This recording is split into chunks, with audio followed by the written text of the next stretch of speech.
డబ్బు చుట్టూ ప్రపంచం నడుస్తుంది. ఒక్కో దేశంలో ఒక్కో పేరు ఉన్నా, విలువల్లో తేడా ఉన్నా, ఏ మాత్రం తేడా లేకుండా ఆ ధనమే అందరికీ మూలం.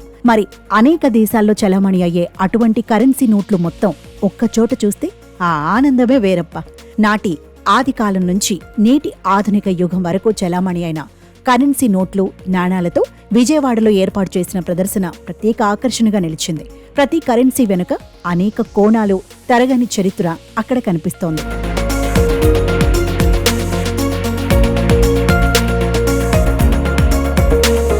శ్రీధర్ సిసిఈ సంస్థ ఆధ్వర్యంలో ఇంటర్నేషనల్ కాయిన్ ఎక్స్పో 2024ను విజయవాడలో ఏర్పాటు చేశారు. ఈ ఎగ్జిబిషన్లో పురాతన కరెన్సీ, పురాతన నాణాలు అందర్నీ ఆశ్చర్యపరిచాయి. ప్రపంచ దేశాలు కొత్త నాణాలు, కరెన్సీని ముద్రించి విడుదల చేస్తుంటాయి. ఆయా దేశాల్లోని ప్రముఖులు, చరిత్రకారుల పేరు, చిత్రాలతో నాణాలు, కరెన్సీలను ముద్రిస్తాయి. మాల్టా దేశం కొన్నేళ్ల క్రితం 5,000 లిరాస్ నాణాన్ని విడుదల చేసింది. దీనిపై మహాత్మా గాంధీ చిత్రాన్ని ముద్రించింది. ఈ నాణెం ఈ ఎగ్జిబిషన్లో ప్రత్యేక ఆకర్షణగా నిలిచింది. దీంతో పాటు Australia the year of the horse పేరుతో విడుదల చేసిన నాణెం, కాంగో దేశం విడుదల చేసిన 25 ఫ్రాన్సిస్, 10 ఫ్రాన్సిస్ నాణాలు సందర్శకులను ఆకట్టుకుంటున్నాయి. 3 రోజుల పాటు ఈ కాయిన్ ఎక్స్పో నిర్వహిస్తున్నట్టు నిర్వాహకులు తెలిపారు. ఉదయం 10 గంటల నుంచి 7 గంటల వరకు కాయిన్ ప్రదర్శన జరుగుతుందన్నారు. 2000 ఏళ్ల క్రితం నుంచి ఉన్న నాణాలను ఇక్కడ సందర్శకులు చూసే విధంగా ప్రదర్శనలో పెట్టినట్టు తెలిపారు.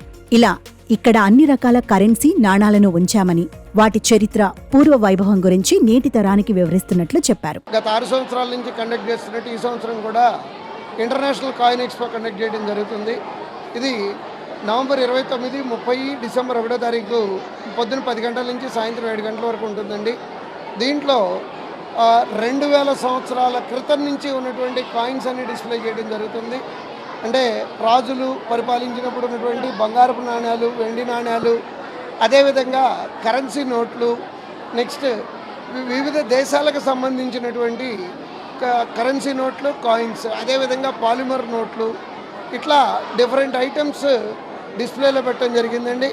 ప్రపంచంలోనే అతిపెద్ద నోటు, మలేషియాకి సంబంధించినటువంటి పెద్ద నోటు, గిన్నిస్ బుక్ రికార్డు కూడా ఉన్నటువంటి నోటు కూడా ఇక్కడ డిస్ప్లే చేయడం జరుగుతుంది. ఈ ఎగ్జిబిషన్ యొక్క ముఖ్యోద్దేశం సేవ్ హెరిటేజ్. అంటే ప్రతి కాయిన్ మీద మనకు సంబంధించినటువంటి చరిత్ర ఉందండి.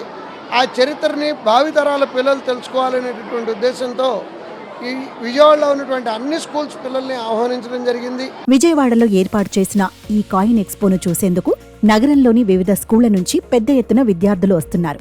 పాతకాలం కరెన్సీ నోట్లు, పురాతన నాణాలను చూడడం కొత్తగా ఉందని విద్యార్థులు చెబుతున్నారు. ఇక్కడ చాలా నోట్స్ ఉన్నాయి, బ్రిటిష్ కరెన్సీ ఉన్నాయి, ఇండిపెండెన్స్ కన్నా ముందు నుంచి ఉన్నాయి కూడా ఉన్నాయి, చాలా కాయిన్స్ ఉన్నాయి, డాలర్స్ ఉన్నాయి, ఇంకా చాలా చూసాము. ఓల్డ్ బిగ్గెస్ట్ నోట్స్ కూడా ఉన్నాయి. మేము చూడని నోట్స్ చాలా కూడా చూసాము. చాలా హ్యాపీ అనిపించింది. ఇక్కడికి వచ్చాను ఫస్ట్ మా క్లాస్ టీచర్స్తో పాటు. ఇక్కడ మనీ అంతా నాకు బాగా నచ్చింది. Arabian coins, Arabian notes, British and Indian currency నాకు చాలా నచ్చింది. ఇంకా చాలా చూశాను. నాకు ఇంకా ముందు ఇవన్నీ తెలీదు. సో ఇవన్నీ ఫస్ట్ టైం నేను చూడడం. ప్రపంచంలోని అతిపెద్ద కరెన్సీ నోట్ను మలేషియా ముద్రించింది. అక్కడ కరెన్సీని రింగేట్స్ లో వ్యవహరిస్తారు. 600 రింగేట్స్ కరెన్సీ నోటును మలేషియా ప్రభుత్వం విడుదల చేసింది. ఈ నోటు పొడవు 22.86, వెడల్పు 40.64 సెంటీమీటర్లు. అన్ని దేశాల కరెన్సీల్లో మలేషియా ముద్రించిన 600 రింగేట్స్ నోటు అతిపెద్దదిగా స్థానం దక్కించుకుంది. ఈ ప్రదర్శనలో ఇన్ని రకాల కరెన్సీ చూడటం ఆనందంగా ఉందని సందర్శకులు చెబుతున్నారు. కరోనా తర్వాత ప్రపంచం మొత్తం డిజిటల్ కరెన్సీ వైపు పరుగులు పెడుతోంది. దీంతో ప్రస్తుత తరానికి కరెన్సీ గురించి తెలిసే అవకాశం కూడా లేకుండా పోతోంది. ఈ నేపథ్యంలో ఇలాంటి కాయిన్ ఎక్స్పోలు ఎంతగానో ఉపయోగపడతాయని నిర్వాహకులు చెబుతున్నారు.